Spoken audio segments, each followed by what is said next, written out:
What's up, guys? The Hobbit, The Desolation of Smaug. It's hitting theaters soon, so we decided to simply take it upon ourselves to decide what is the ultimate fantasy franchise of all time? What have we gotten ourselves into? Well, we're gonna try to answer that question, and we have an awesome panel to help us out.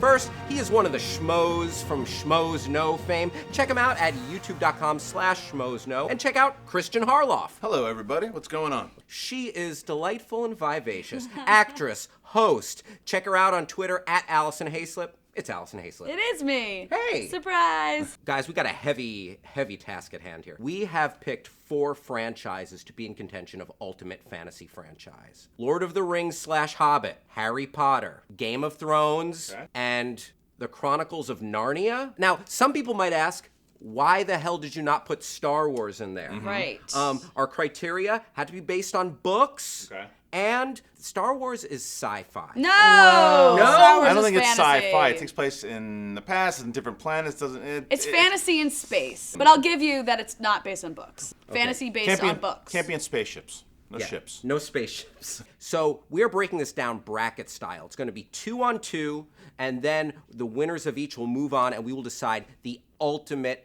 final fantasy champion. Let me remind you guys, this is Screen Junkies, it's not Book Junkies. Ultimately, it is about the filmed adaptations of these books. Our first matchup, Okay. Game of Thrones versus the Chronicles of Narnia. Game of Thrones destroys Narnia, no question about it. There's no comparison. You're more invested in Game of Thrones than you are in anything in Narnia. I will argue, though, Game of Thrones is really the only one that's been written for adults. So I do think we're kind of giving Narnia a bit of a hard rap because we're putting up against a world that was truly just created for adults. Still, it's just that the characters, and we're talking fantasy movies, that's what you're trying to hook people into the movies. It didn't do it in Narnia. This is not a franchise that's sustaining itself. Right. I mean, they lost me at Prince Caspian, frankly. Since we are just going with the filmed adaptations, yes, you gotta go Game of Thrones. There's no question. Great. So, yeah, we're all agreed.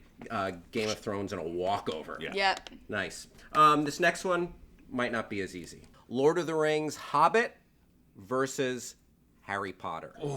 That This is tough. tough. And we're going based on the movies, too. Based on the movies. Harry Potter was so fun. I loved the films, but I wasn't as attached to the source material as I was to what Tolkien's stuff means to me. Yeah. And they're just so massively epic that I have to go Lord of the Rings, Hobbit, even though the first Hobbit film is weak. I'll give you that.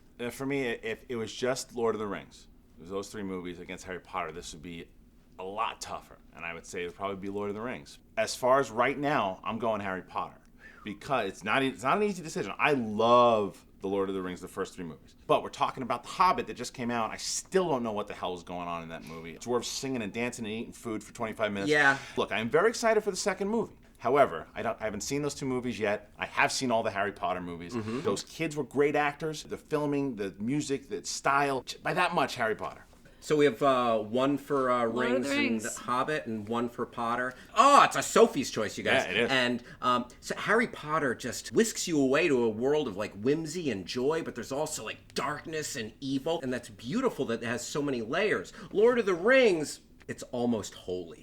I gotta go Lord of the Rings. Let me ask though, Lord of the Rings. Yeah. Are we talking about extended versions or regular? Oh, gosh. No, I think that is a good question. I think you have to take everything that was filmed. I think you have to do extended versions. I by no means am I saying, oh, it's definitely Harry Potter. You're talking about 6 movies, and both of you have not seen those other 2 movies. Yeah. You're just basing it off of everything you've read, and you're basing it off the original trilogy. I could look like a total idiot, even more than I do already. Right, so I'm basing it now. A year from now or Right. whatever. Kristian makes some great points, and this is not a layup, this decision. Okay, so this is, oh my God, these 2 franchises, both incomplete. Game of Thrones, Lord of the Rings. Yeah. I mean, what are we even, should we just stop now? No, I think we're too far into our journeys right now, Hal. We Oh. gotta go. Well, you know, it's interesting because, you know, the whole premise of Game of Thrones is that it's based in this world where there used to be magic, and then for some reason all the magic kind of died out, and now here they are 300-400 years later, and the magic is starting to seep back into the world, and that's why dragons have been reborn and the White Walkers and all that kind of stuff. Yeah. It's almost interesting to think that Game of Thrones could be taking place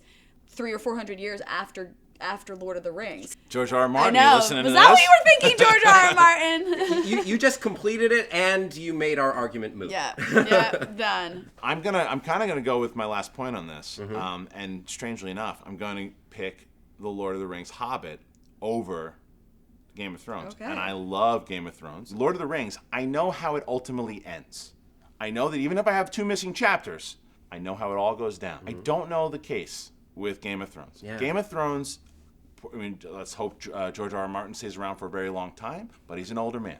If he's not around for a while and somebody else writes some stories, we could get garbage. George R. R. Martin, please. Finish your books! No, and start just like eating some salads and working out a little bit. Yeah. Oh my God. Please take care of yourself, sir. We beg of you. You make a lot of great points. And it's true that Lord of the Rings, it is the granddaddy. There would not be one without the other. But sometimes something comes along that does it and does it one better. Lord of the Rings and Hobbit are masterfully filmed. What I think surpasses it in Game of Thrones is the way it delves into the way people really operate. It has the fantasy and the more complex humanity. I'd go Game of Thrones. That puts us deadlocked at 1-1. Uh-oh.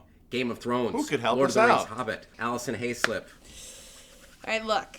I am obsessed with Game of Thrones. Yeah. I love the series. Like I said before, I'm even okay with the fact that they change things in the show that are different from the books. For that very reason, I need to choose Lord of the Rings Hobbit because I think they stick so true to the source material that you cannot fault them for that. And I think when a filmed adaptation of a book can be that true to what it came from, you have to give that film credit for being as amazing as it is. And there you have it. It's Lord of the Rings, Hobbit, the greatest ultimate fantasy franchise of all time. Do you agree? Do you disagree? Is there one we left out? Dune, Conan the Barbarian, the Sex and the City ladies. Let us know in the comments section below. Best answer? You're gonna get a Screen Junkies t-shirt. I want to thank my guests. Kristian Harloff, subscribe to Schmoes Know on YouTube. Allison Hayslip, follow her on Twitter. You'll be in a world of vivacious delights. I'm Hal Rudnick. Hit me up on Twitter. And thanks for watching. Bye-bye. The Avengers was a bunch of good guys getting together to fight one villain, and this is a bunch of villains getting together to fight one guy. And I The think Sinister Six. Yeah, it's really, really cool. And like Mike said, you know, the 12-year-old in me is like, holy shit, the Sinister Six.